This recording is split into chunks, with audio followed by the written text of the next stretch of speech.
ഇത്രയ്ക്ക് ചീപ്പാണ് artist baby. Tata nano എന്ന കാറിനെ ഇന്ത്യൻ മാർക്കറ്റിൽ അവതരിപ്പിച്ചു. പക്ഷെ അത് ഒരു പരാജയമായി മാറി.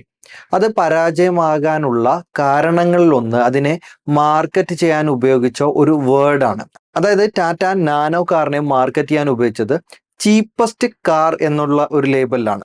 അവിടെ അവർ ഉപയോഗിച്ച ചീപ്പ് എന്നുള്ള ഒരു വാക്ക് കൂടെയാണ് ഇന്ത്യൻ മാർക്കറ്റിൽ നാനോ കാർ പരാജയമാകാനായിട്ടുള്ള ഒരു കാരണം. ടാറ്റ നാനോ കാർ മിഡിൽ ക്ലാസ്സിന് വേണ്ടിയിട്ട് നിർമ്മിച്ച ഒരു കാറാണ്.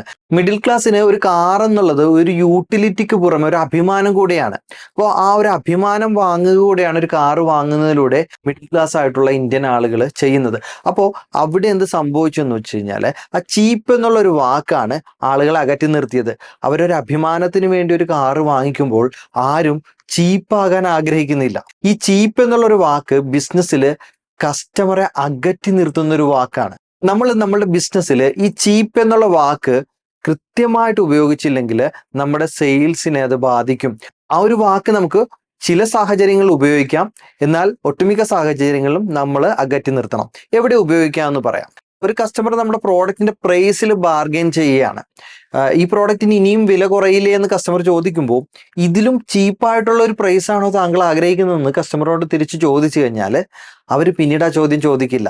കാരണം ആരും ചീപ്പാകാൻ ആഗ്രഹിക്കുന്നില്ല എന്നുള്ളതാണ്. ഒരിക്കലും നമ്മൾ മാർക്കറ്റിങ്ങിൽ ഈ ചീപ്പ് എന്നുള്ള വാക്ക് ഉപയോഗിക്കാതിരിക്കുക.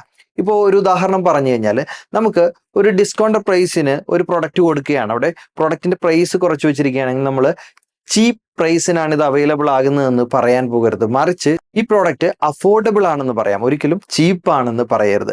ബിസിനസ്സിൽ ഏറ്റവും ശ്രദ്ധിച്ചുപയോഗിക്കേണ്ട ഒരു വാക്കുകളിലൊന്നാണ് ചീപ്പ് എന്നുള്ള വാക്ക്. ഒരിക്കലും ചീപ്പ് എന്ന വാക്ക് കസ്റ്റമറെ അട്രാക്ട് ചെയ്യുന്ന വാക്കല്ല, മറിച്ച് കസ്റ്റമറെ അകറ്റി നിർത്തുന്ന ഒരു വാക്കാണ്.